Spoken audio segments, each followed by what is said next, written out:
All right. Last time we had talked about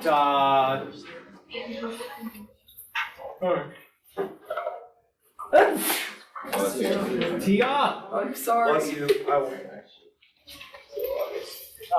We talked about 10.1 and doing those first and second derivative tests, right? Is there questions from the 10.1 homework? Is there anything we want to talk about before we move forward? We have a quiz on Monday, right? Yes. Is it just on 10 or is 9 going to be included? There's no way to do things in 10 without 9, right? Well, yeah, but I'm just saying, like, will it be like questions from sections like 9 and 10? Well, you have to be able to take a derivative of something to do anything in 10, which is all of what 9 was, right? So like, it's one of those, like, you can't really separate it. Do you know what I'm saying?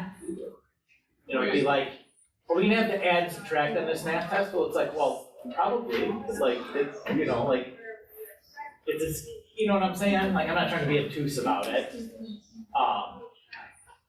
But like, I don't think there's any direct chapter 9 questions other than like, here's a multi-part question, starts by taking the derivatives, then use it to do, you know, so like technically taking the derivative of it is a chapter 9 question, but it's also like a step in doing anything in chapter 10.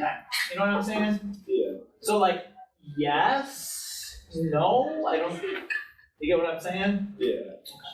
Brooks? Is chapter 10 about intervals? Nope. Still derivative. Okay, we'll talk more about the quiz format here in a bit. So in chapter 10, or in 10.2, we're gonna talk about writing equations that are tangent and normal to the curve. So we've already talked about tangent lines, right? Right, to write a tangent line, we need a slope and a point. So like if we have some y equals f of x, you know, we can have some point a comma f of a and some slope f prime of a.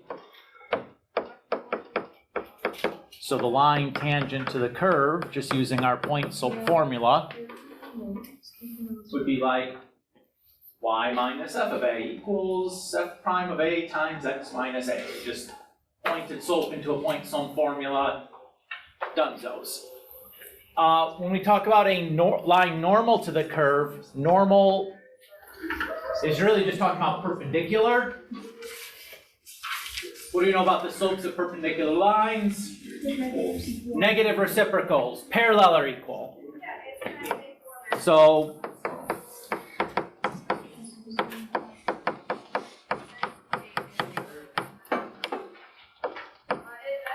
you know, our normal equation to a line then would be just using the negative reciprocal of the derivative, and then it's done.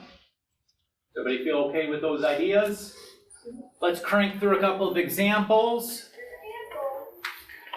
So, looking at example 10.8, says given the function g of x equals yada yada yada, find the gradient of g of x at x equals 3. What do we mean when we hear the word gradient? That means slope, right? If I need to calculate the slope of a function at a specific value of x, what do I need to use?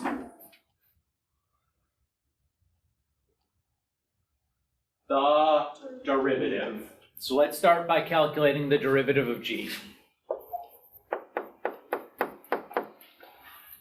G is negative x squared plus 8x minus 14. What's the derivative of that? Excellent. Negative 2x plus 8. I'm a little sad that there was so much hesitation and only one person answered that. You just finished a take-home quiz doing exactly this kind of practice. I want these like fired out machine gun style with no hesitation. That should be the goal of where you're at. Like you should be able to rat-a-tat-tat like a polynomial with integer coefficients. Like, come on guys, like this is the easiest kind of derivative you'll ever have to take. this should be like bang, bang, bang. Everybody's ready to rip those out, okay? If you're not quite there, then you need a little bit more practice.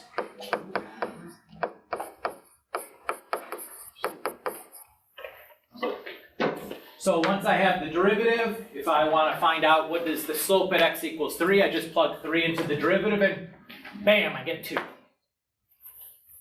It says write the equation tangent to the curve. So I have the slope, right?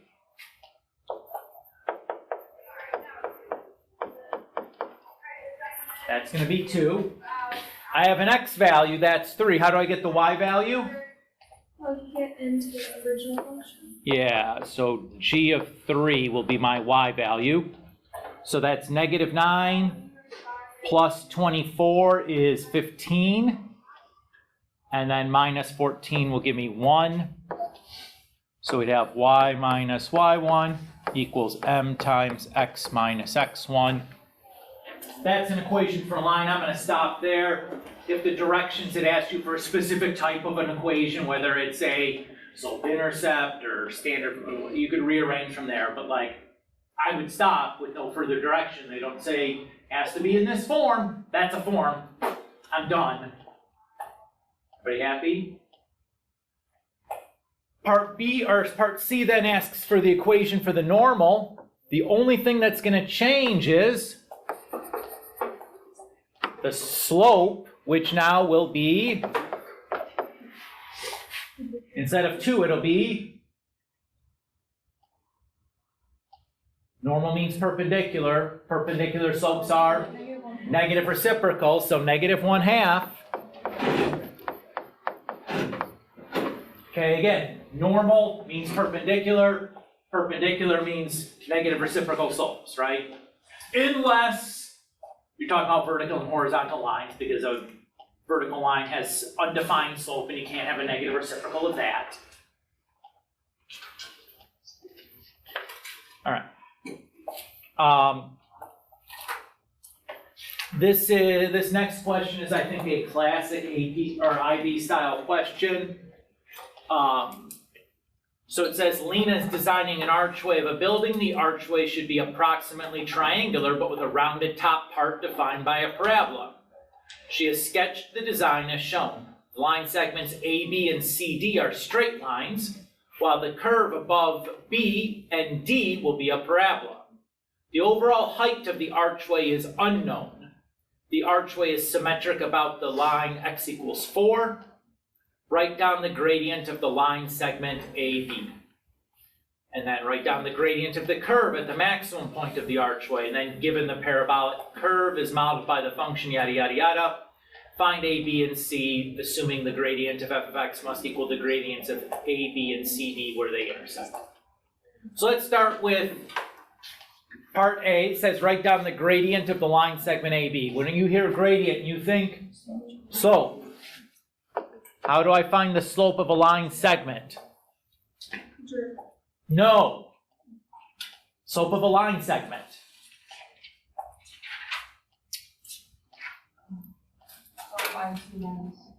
The slope, yeah, the slope formula, right? So the slope for AB is going to equal y2 minus y1, and then m2 or over x2 minus x1.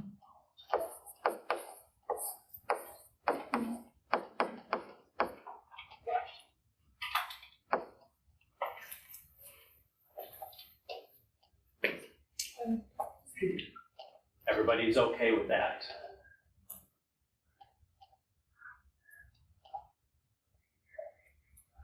Okay. Write down the gradient of the curve at the maximum point of the archway. So our maximum on our archway looks like this point. Everybody agree with that? If I was to draw a tangent line to that curve, what would that tangent line look like at M?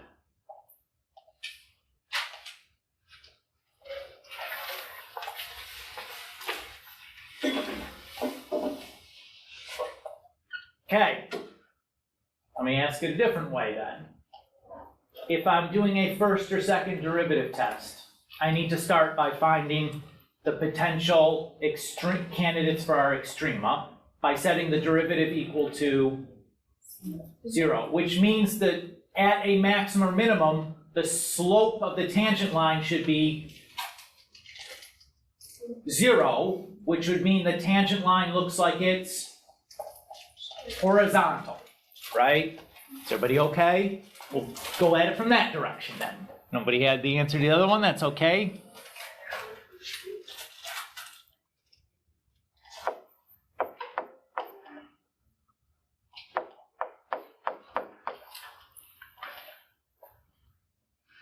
So we could say that f prime of 4 should be 0.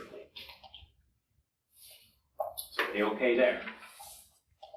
Notice I did no calculation to come up with that. I just looked at the picture and remembered what I knew about, you know, maximums and minimums.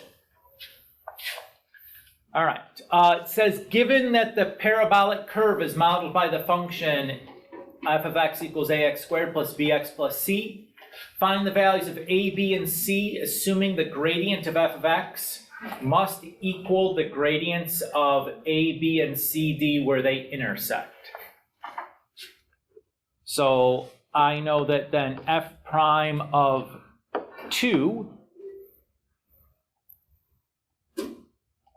oh my God, guys, look at this stupid stuff. How come nobody was yelling at me? Look at the point on B. Yeah, right? That is some classic stupid stuff. Great googly moogly, Mr. Kulik. That's a doozy of a mistake there.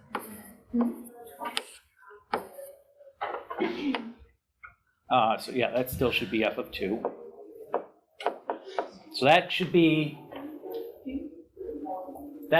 well, let's write it this way, m a b, which is 3. And furthermore, we can say that at point D, that's 6 comma 6, f prime of 6 should equal the slope for CD, right? Let's calculate the slope for CD. We don't have that yet. Now, you should be able to look at the picture and come up with it real quick, but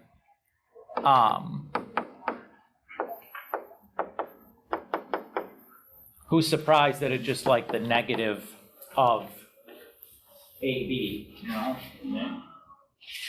So it's negative slope. Everybody feel okay there? Okay. So let's look at the so this is an equation, right? 2 equations. Let's look at what f prime of 2 is, another way of writing f prime of 2. So here's my f of x. What's the derivative of f of x got to look like?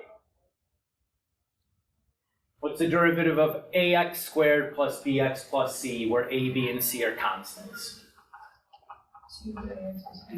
Excellent. Again, the hesitation from everybody else, you should be firing these things off. It's not a difficult question. It's as easy as it gets for derivatives here. So if I take these two, then I can create a system of equations, right? So if I plug in 2, I'm going to have 4a plus b is equal to 3. And if I plug in 6, I'll have 12a plus b equals negative 3.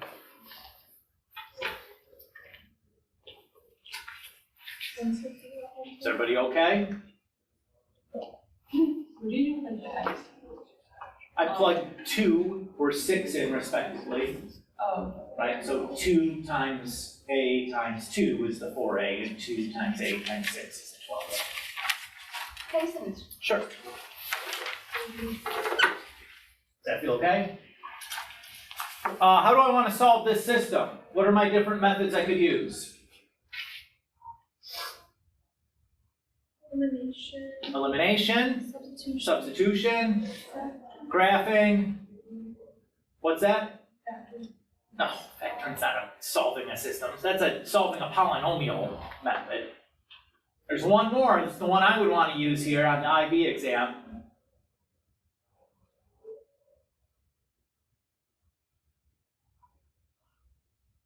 I would use a matrix, right? The reason I would do that is because it eliminates the possibility of me making an algebra mistake, and it's probably faster, well, no slower than any of these other methods, right? Everybody okay with that? Now, you could certainly use any of those other three. They're all valid. They'll work. So to get this into a matrix, second matrix button, I'm going to go over to the Edit tab. Now my matrix has 2 rows because it has 2 equations. It has 3 columns. It needs a space for the x coefficient, or the a coefficient, space for the b coefficient, and a space for the answer. So I need a 2 by 3. And then I just enter in the coefficients from the equations that I've written. So 4, 1, 3, 12, 1, negative 3. Everybody remember how to do this setup-wise? Once I've done that, I exit out to the main screen. Then I go back to the matrix menu, this time to the Math tab, and I find the command RREF. Make sure you take the one with 2 R's. And I'm going to do that on that matrix A that I just made. So what my answer tells me is that first row says 1a plus 0b is equal to negative 0.75. So a is equal to negative 0.75. The second row says 0a plus 1b is equal to 6. So b is equal to 6.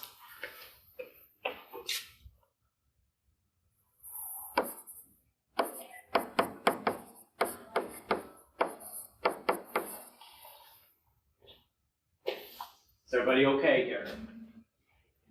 Now, I found the value for A. I found the value for B. I still don't have the value for C. Can I get it from the derivative? No, why not? There's no C. There's no C in that equation. What am I going to have to use? The original function. So I have a value for A and B, but I need an X and Y to go in with it so that I can solve for C, right? Where are the X and Y is going to come that I need to use in that equation?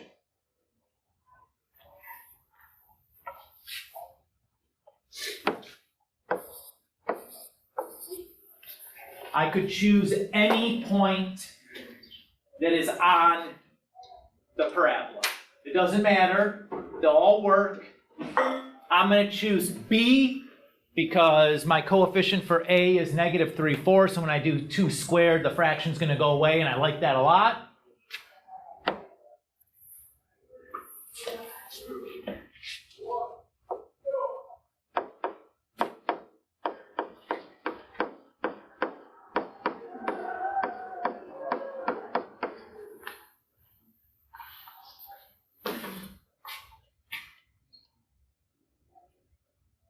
So what am I going to get here? I'm going to have negative 3 plus 12. So that's 9. When I subtract that from both sides, I get that C is equal to negative 3, I think. If I did that correctly.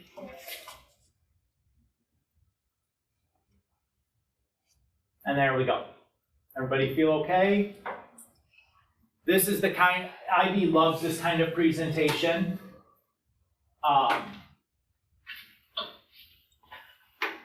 Because it kind of forces you to unpack quite a bit of stuff, build a system. They love systems of equations for whatever reason. Like, I can't tell you how many problems where it asks you to find like the A, B, and C or something. It's just like, this is going to be a systems problem. Everybody okay? All right.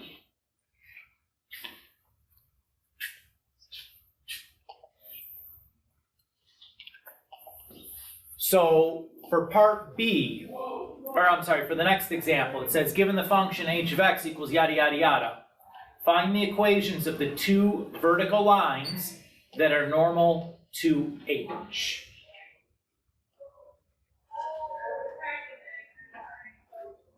So if we ask for an equation for a vertical line, how do we write the equation for a vertical line? Quinn? X is X. Yeah, just x equals a constant, right?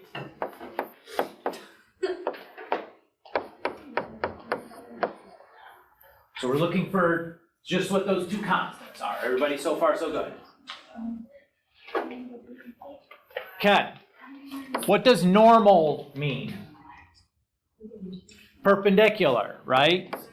So if our normals are vertical, what kind of lines are perpendicular to vertical? Horizontal.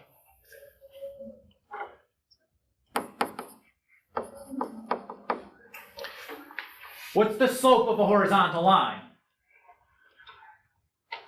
0. So what we really need here is we're just looking for where the derivative of h is equal to 0. That's what this problem is going to boil down to. Once I find those values for x, those values of x should be my two constants, and we're done. Now, look at the derivative, or look at the function h of x here that we're given. Do we know how to take the derivative of something like this? Why not, Ellie? You shook your head. It's a quotient of two functions, right? I have an x on top and I have x's on bottom. I'm not going to be able to factor that and simplify it down to get it to something that I can take the derivative of. Oh no, what do they expect me to do?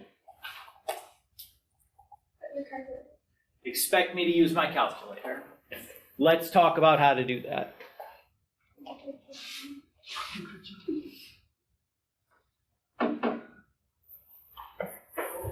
So to type this thing in, I guess I should have looked at this a little bit. 1, 4 to negative 3.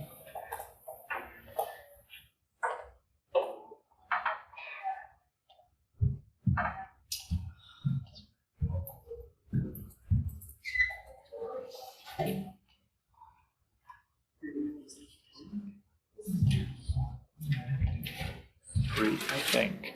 Is that right? 2.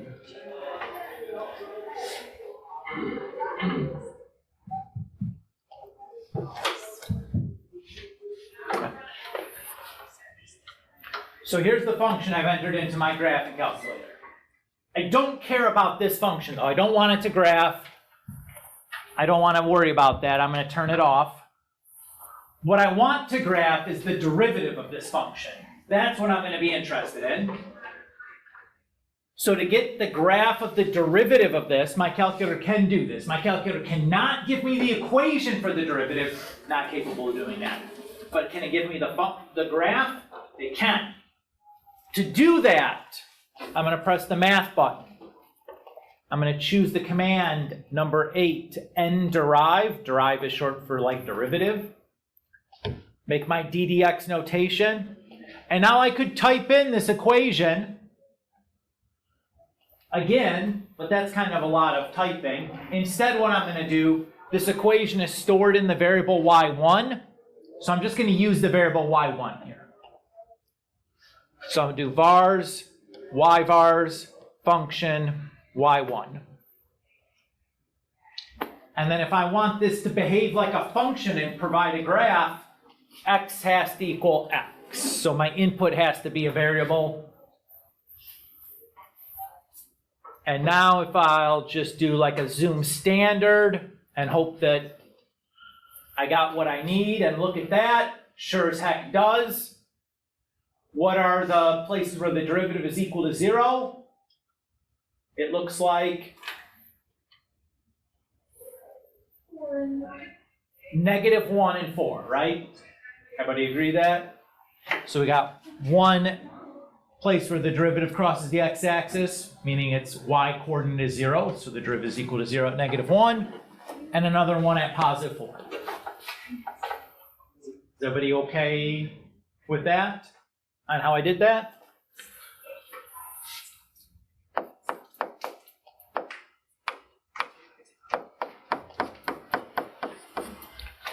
That's done. Part B says, given that the line y equals -2x plus k is tangent to h, find all possible values of k. So on this line, y equals -2x plus k, what is the slope on this line?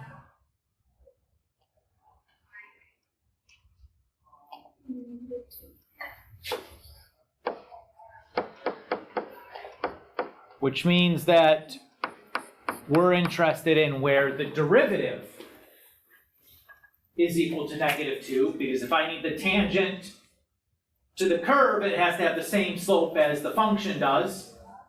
Tells us the function slope is -2, so I need to just solve where the derivative is equal to -2.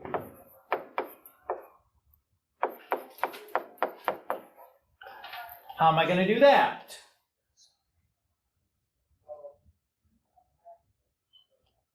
Take the derivative, set it to equal to -2. But we don't know how to take, everyone else other than you doesn't know how to take the derivative of this.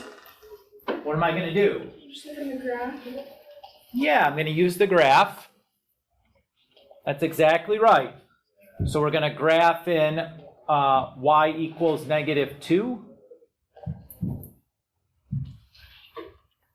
And what are we interested in? -2. The intersection, right? How many intersections do you see? 2. So how many values of k are we going to get? 2. 5. There's the command I'm looking for. Enter, enter, enter. So one intersection is 0.382.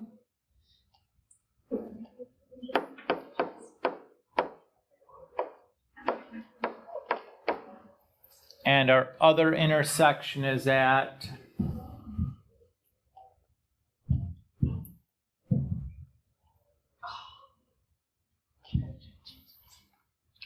2.62.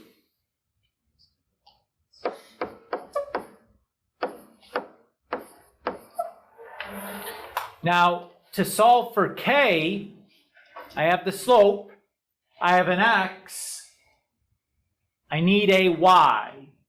Where am I going to get the y that goes with these x's? First equation. Plugging them into h.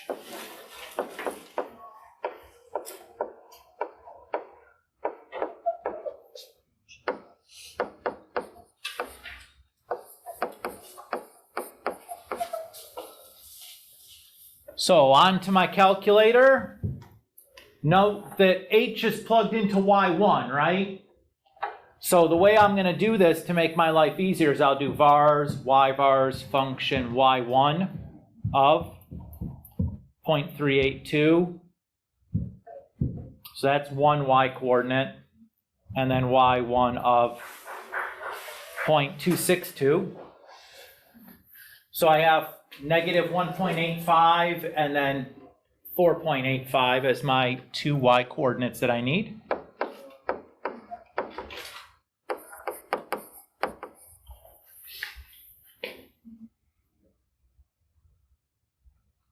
So now to solve for k, I'll set up two equations. -1.85 equals -2 times 0.382 plus k. And then positive 4.85 equals -2 times 2.62 plus k. And I just solve for k on each of these.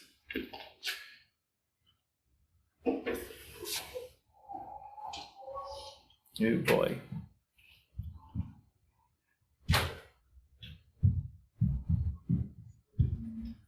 So there's one value for k.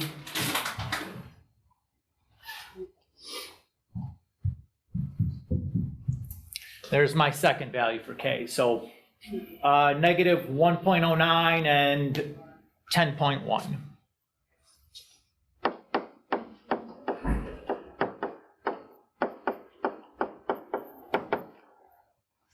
And we're done.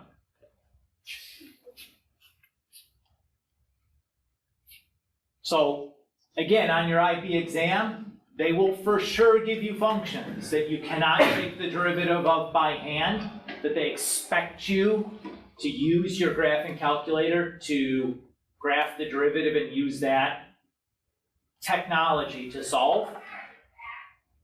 Now, even if you could do this by hand, could you still do it this way? Even if the function was simple? Definitely, right? Like the IB exam, I would say if you understand what to do and you're capable of using your calculator to do it, you can get a 5 or a 6 without really doing anything other than like typing stuff into your calculator and writing down the answer at the end. Like eminently doable with like doing 0 actual algebra by hand. By showing any kind of work. You can just like type it in your calculator if you know how to use your calculator and know what to do with your calculator. You know, you understand what the concepts mean and like how to use your calculator to do it. 5 or 6, pretty easily. Just putting that out there. In 10.3, we're going to be talking about a process called optimization. Now, in the real world, when we talk about optimization, it means finding the best way to do something. So, what's the cheapest way to make this object? Or what's the best shape for this, you know, like funnel to have so I can get the most stuff to go through it as fast as possible?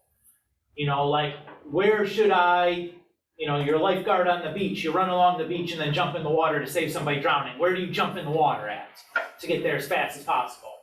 These are all like real world questions where you have a, you know, like there's an answer to this. Like what's the best way to do this? It's often really important all across many fields. Optimization. Yeah, that's what we're talking about. That's what we're going to be talking about in 10.3 is this process. Now, optimization really boils down to just doing like a first or second derivative test and finding the maximum or minimum for the function. What makes it challenging for students is you're not typically given the function that you need to maximize or minimize. You're going to have to construct that yourself. And that's the part that students have a hard time with. That's what we're going to practice, is the building out the thing so that we can maximize or minimize it. Okay? All right. So let's look at, I don't know, I have a couple examples here. It says the dimensions of a piece of A4 paper to the nearest centimeter are 21 by 30. It is possible to create an open box by cutting out square corners and folding the remaining flaps as shown in the diagram below. Calculate the maximum volume of the open box. Find the dimensions of the open box with the largest volume that can be created using this method. So here's our sheet of paper. The plan is to cut out squares from each corner. So you remove the squares, you have this kind of net, and then you fold along the dashed lines to make your open box with an open, you know, so it's open on top. Like a recycling bin in the hallway, looks like. Everybody's okay? All right. So let's go and start this optimization process now, right? Oh my gosh, okay. So the first thing you want to do is identify the quantity that you need to maximize or minimize. What is that quantity? It tells us in the problem. Read part A. It's 21 times 30. Calculate the maximum volume of the open box. The quantity that we want to maximize is volume. Everybody's okay? What's the equation for the volume of a box? Length times width times height. Length times width times height. Everybody's okay there? Here's the problem with this equation. I have 4 variables in it. If I want to be able to take the derivative and do a first or second derivative test, I can only have 2 variables.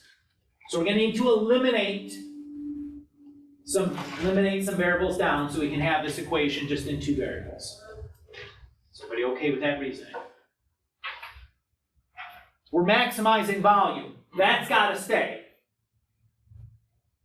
What am I going to write the rest of the equation in terms of?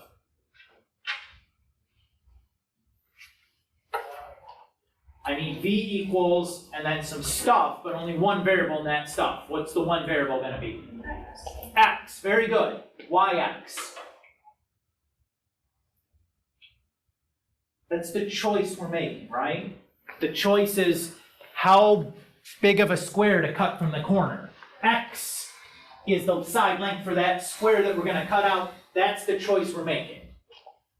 So we want to write V as a function of X, and then we're going to need to write length, width, and height as functions of X as well. Is everybody okay with this plan? I'm trying to go very rather than diving in and starting to do stuff, I want to really justify why we're doing these things and how I'm about to do it.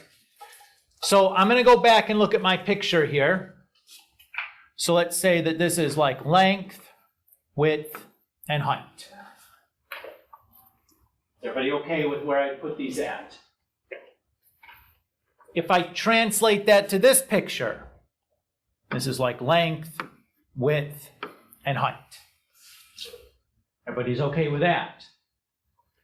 Translate it back up to here. So this is length, this is width, and this is height. Everybody agree with this? What I want to do now is I remember that this sheet of paper was 21 by 30. And I want to try to now rewrite L, W, and H as a function of X. To do that, I'm going to be using this picture. One of these is going to be super duper simple. Which one of them is going to be the simple one to write as a function of X?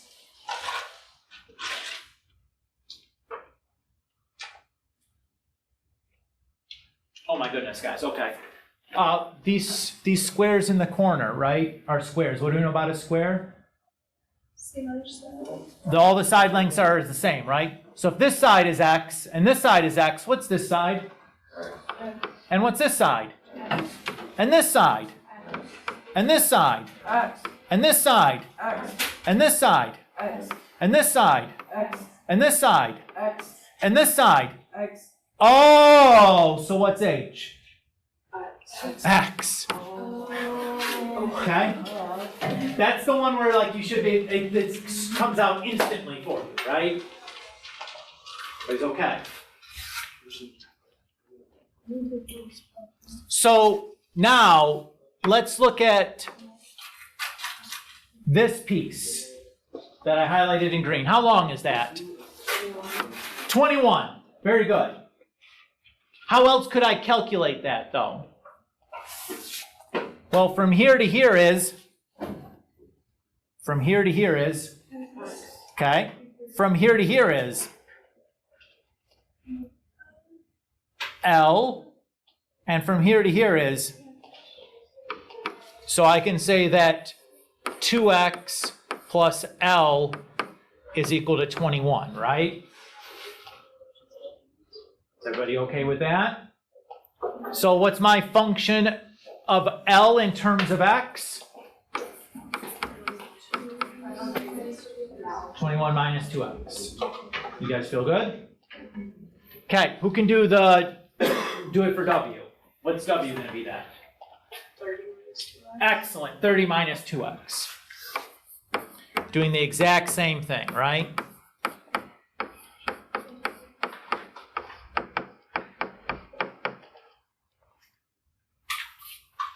So there's my length times width times height. Everybody happy so far with what we've done? Okay. We've now constructed an equation for volume in terms of x. That we can do a first or second derivative test on, but before we do that, we need to look at the domain of this function to decide whether this is a opened or closed interval, because that changes the approach we should take. So what is the smallest value x can possibly be? Remember, x is the side length of a square.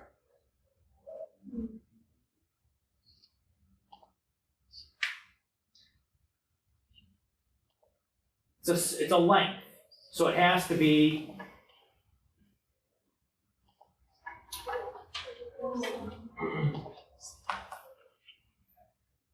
x is a side length for a square, so x must be Greater than 0. greater than 0. Everybody agree with that?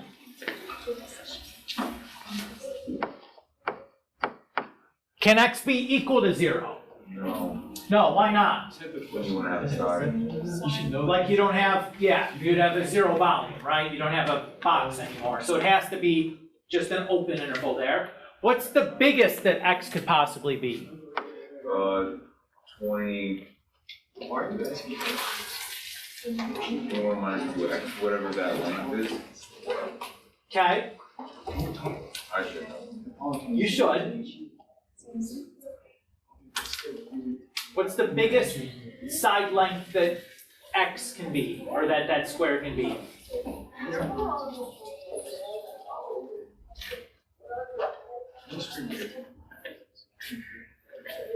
So I know that since x has to be greater than 0 and x is the height, I know the length has to be greater than 0 and the width has to be greater than 0 also, right?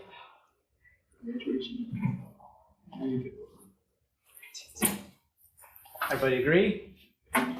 So what values of x are going to make a negative width?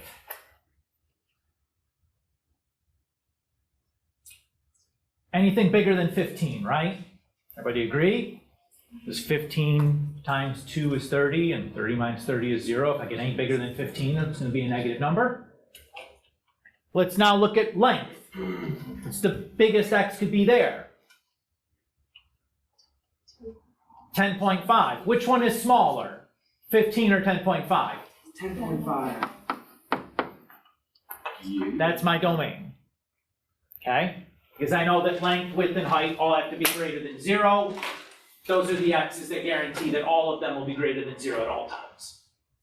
Okay? All right. This is an open interval. That's fine. Good for us.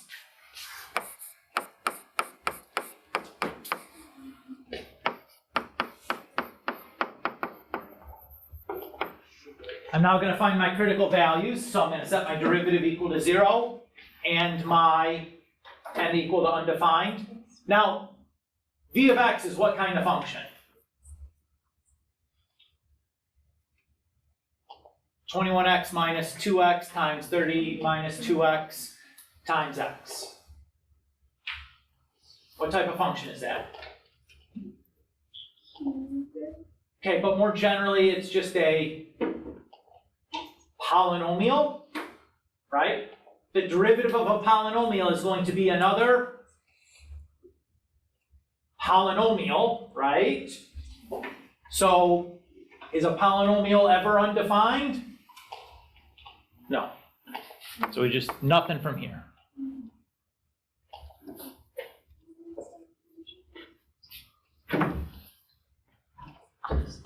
So, the derivative set equal to 0. How am I going to do that? How am I going to solve that?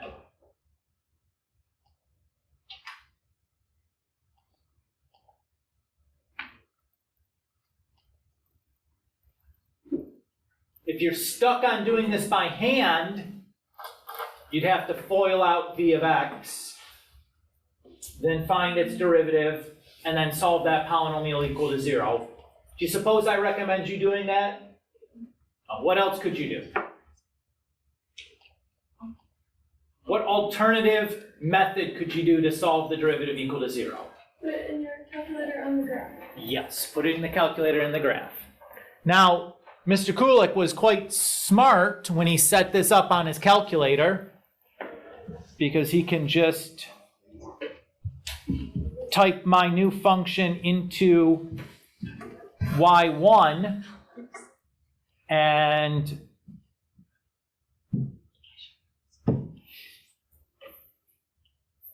I already have the derivative typed in, right? So I don't have to adjust that because I use the y1 in the derivative. I can just update that, which is wonderful. I'm going to set my window to do this. The one thing I want to make sure I'm doing is setting my x min and x max to match my domain, because I don't want to accidentally find a value that's impossible, right? And in fact, that is the case in this problem where you can find an x that's impossible. Everybody's okay here? Graph now. So there's my spot. You see the graph crossing the x-axis? Do I care about anything happening, like what the shape of the graph looks like or anything else? Not really. This is enough for me. Now, if you wanted to zoom out, you know, and make like this like negative 1,000 to 1,000 or something, this will probably give us like a nice smooth looking curve. Great. What did it do? What I care about is that place where we're crossing. So we'll do the 0 command on our calculator. Left bound, right bound, and guess. So 4.06 is my value for x. Everybody's okay there? And because I graphed this on my calculator, I can do the first derivative test right now without having to do anything else. Before this critical point, the derivative is positive. After that critical point, the derivative is negative. If I go from positive derivative, means I have an increasing function, and then changes to a negative derivative, so decreasing function, I have a maximum, right? Is everybody? That is something you do have to remember for the test and the quiz. Like, you do have to know, how do I interpret the first or second derivative test? How do I know when something is a minimum or maximum? You have to have that memorized. I've tried to show you like intuitively like how to remember it, because it's not difficult, but like you got to have it. All right.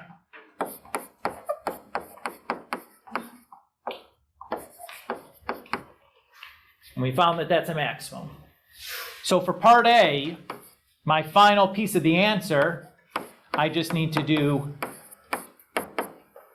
V of 4.06, and that'll give me the maximum value.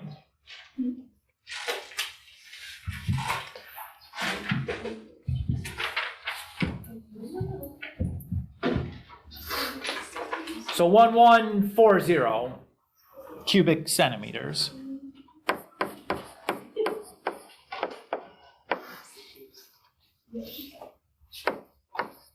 Part B then asks for the dimensions. So that's the length, width, and height.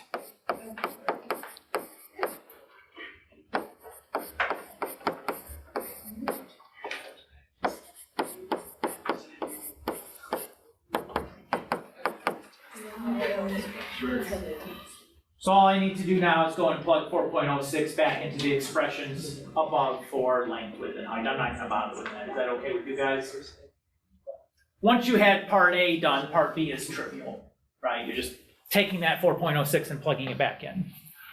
What part B is doing, though, is making sure that you know how to do the calculus, because otherwise you could have just typed this into your calculator, looked at the graph, and found the maximum on it, and been like, oh, there's the maximum. And then if you didn't do all of this stuff, you wouldn't have been able to, would have been harder to get, anyways. Keep on going. I think this is my last example, so hang in there for me, all right? Let's focus up. To manufacture video game consoles requires the following costs per day in US dollars. A factory capable of producing 1,000 units per day has fixed costs of $1,580 $120 per console of production cost, and equipment maintenance costs that vary directly with the square of the consoles produced. It's a lot of stuff. Given that the equipment maintenance costs are $11 to produce 10 consoles, find an expression for the equipment maintenance costs in terms of the number of consoles produced, X.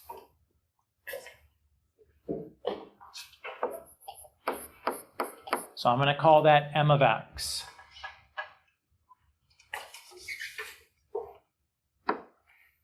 We're talking about equipment maintenance costs.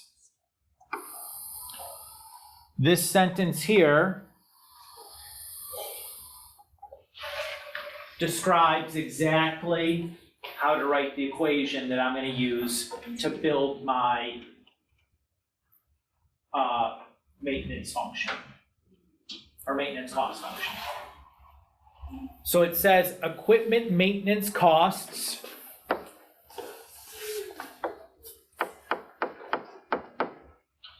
very directly. What does very directly mean? Just a constant times, okay? If it's very inversely, it's a constant times 1 over stuff. And then this with the square of the number of consoles produced.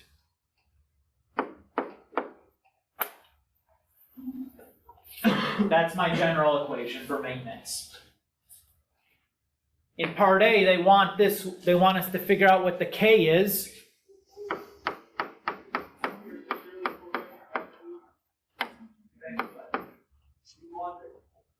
So what's K going to equal? 11 out of 100.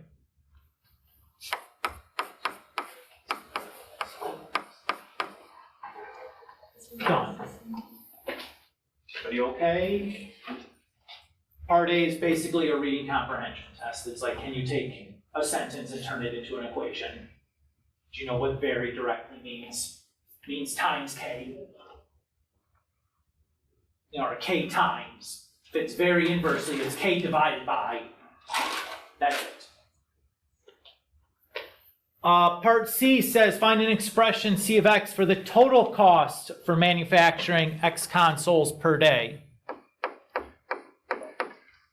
So our total costs are built out of 3 things in there. It says I have fixed costs, production costs, and maintenance costs.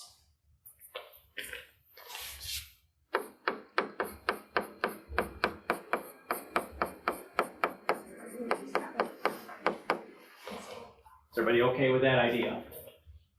Tells us the fixed costs are $1,580 and it doesn't depend on X, right?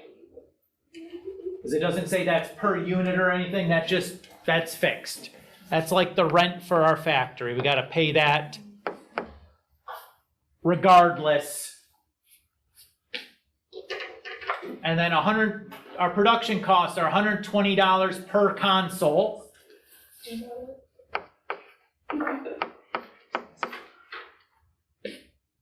Right? That would include the parts and labor to manufacture these things. And then we have our maintenance costs. This would involve like the upkeep for the machinery that we use to make these things. Is everybody okay with that? Part C says, show that the total manufacturing costs per day increases as production increases for all X greater than 0.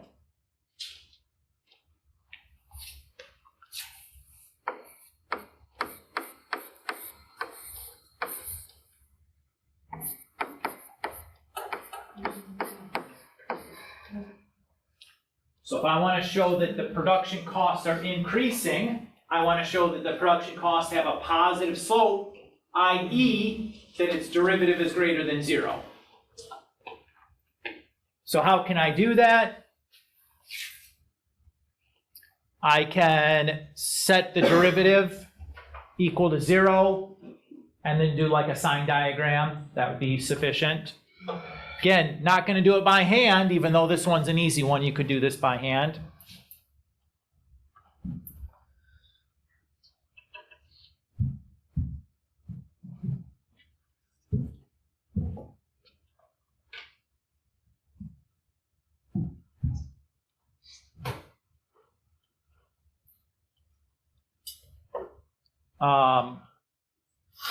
Let's do like, I'm gonna go from negative 1,000 to positive 1,000.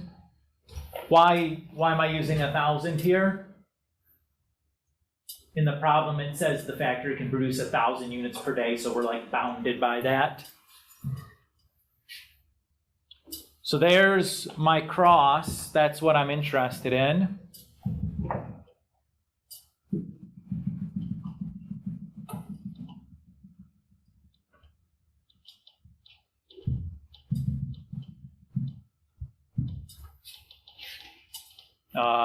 What?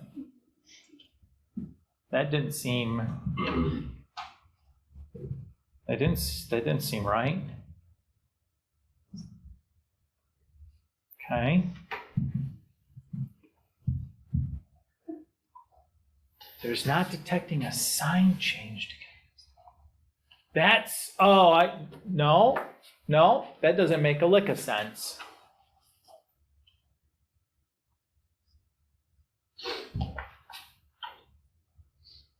Not even a little bit. Why is that giving me a problem? I mean, that's the right idea. 0 command.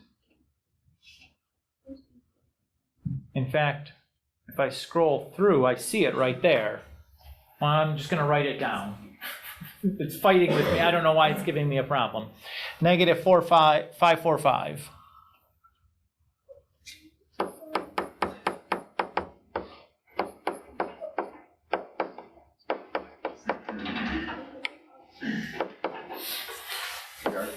Yes. May I use the restroom? Yes. Thank you. Maybe we'll write it this way.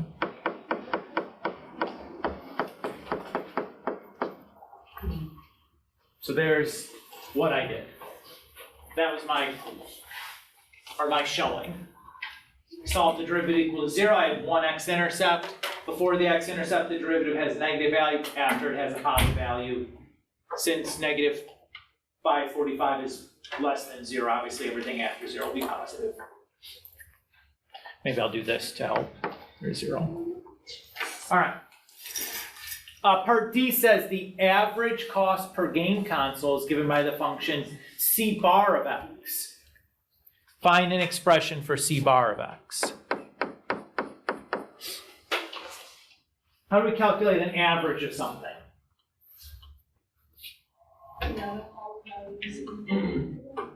You add up all the values and then divide by the total number of values. Okay, so if we want to find the average cost per console, we're going to add up the total cost for the consoles and divide by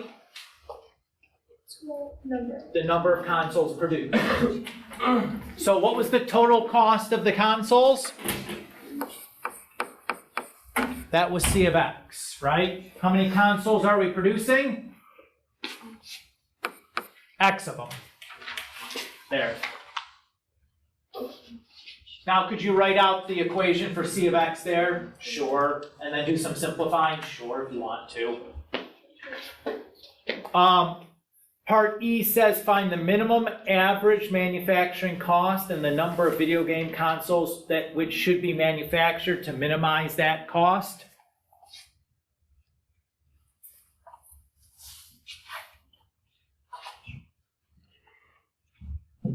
So again, I'm just going to take the derivative of this thing, set it equal to 0, and solve.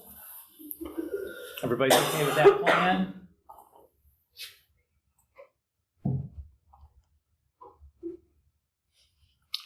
I need to fix my window here.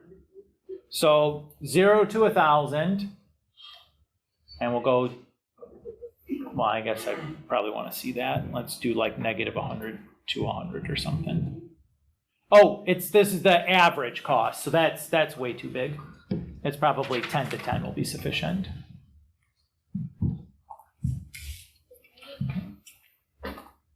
Well, that was even way too big. Let's go just -1 to 1 then. I can't really have, there we go. Yes, question so far? I'm just mucking around to get a decent picture. So again, what we're doing here is I took C bar prime and set it equal to 0.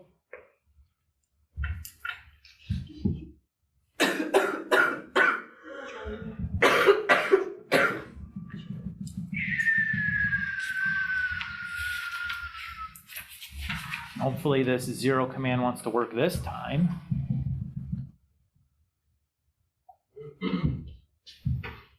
Yep. Well, let's say 120.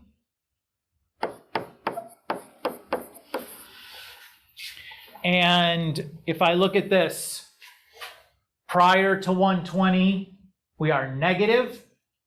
After 120, we are positive. So the graph is going from decreasing to increasing. That means we're at a minimum.